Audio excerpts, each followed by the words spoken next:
It's a mess, and one that does not reflect well on anyone connected with Manchester United. Certainly not the players, not the Old Trafford hierarchy, or Ole Gunnar Solskjaer either. Not even Ralf Rangnick. When Luke Shaw spoke about a lack of togetherness in the wake of Monday's hopeless defeat by Wolves, he was chipping away at the facade that has crumbled since Solskjaer departed in November.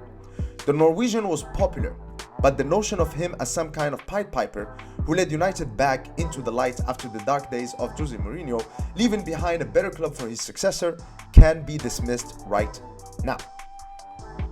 It was such a happy camp, I'm being sarcastic here, that the first thing Rangnick did was to hire a sports psychologist and then warn the players to sort out their awful body language after Gary Neville branded them a bunch of whingebags. And as soon as the January transfer window swung open, players such as Anthony Martial, Edinson Cavani, Donny van de Beek, Dean Henderson, Juan Mata and Jessie Lingard were looking to escape through it. They're among a fringe group who cannot understand why they have not played more when the team have been so bad.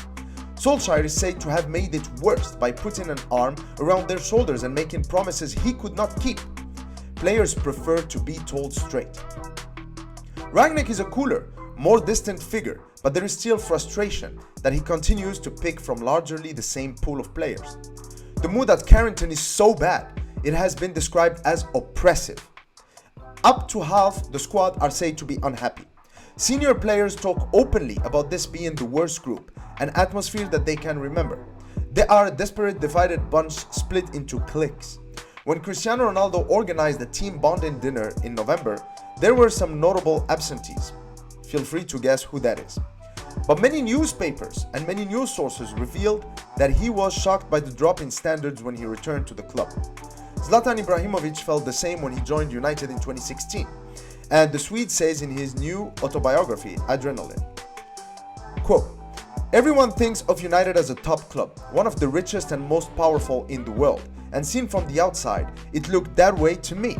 But once I was there, I found a small, closed mentality," unquote, wrote Ibrahimovic while revealing that he was once docked £1 from his £367,000 a week salary for taking fruit juice from a hotel minibar on a club trip. It is easy to point the finger at the club and the manager or the suits who have appointed them and overseen such a poor transfer strategy over the last decade, but the players must surely take responsibility for this mess too. Many of them have been at Old Trafford for years now as part of a hugely expensive squad who have not won a single trophy since 2017. How many managers must fall before the buck stops with them? Roy Keane accused them of throwing Mourinho under the bus, and little seems to have changed. In America, they have a different term for these athletes: coach killers. On Solskjaer's final day, after he had cleared his desk at Carrington, he was asked by some members of staff why he hadn't done more to expose the players who let him down so badly by criticizing them in public. The question was met with a rueful smile and a shrug of the shoulders. Rangnick has inherited that problem now, and the scale of it is becoming clear to the interim manager. He arrived with a reputation for pressing, and although the players stuck to the game plan for the first half of his first game against Crystal Palace, we have seen precious little of it since.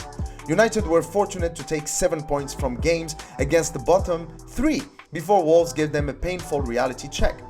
You can't be too critical of Rangnick after one defeat, but Jamie Redknapp accused him of making up systems when he switched from 4-2-2-2 to a back 3. So more questions will be asked if things don't improve, and not just here. Rangnick is held in high esteem in Germany, but they were surprised when he landed the United job. The feeling was that at 63, his days of coaching in Europe's top leagues were probably over, and there was a reason United found him working as head of sports and development in Russia at Lokomotiv Moscow. He has cut a rather detached figure since arriving in Manchester. Happy to leave his new first-team coach Chris Armas and psychologist Sasha Lenz to try to lift the mood around the club.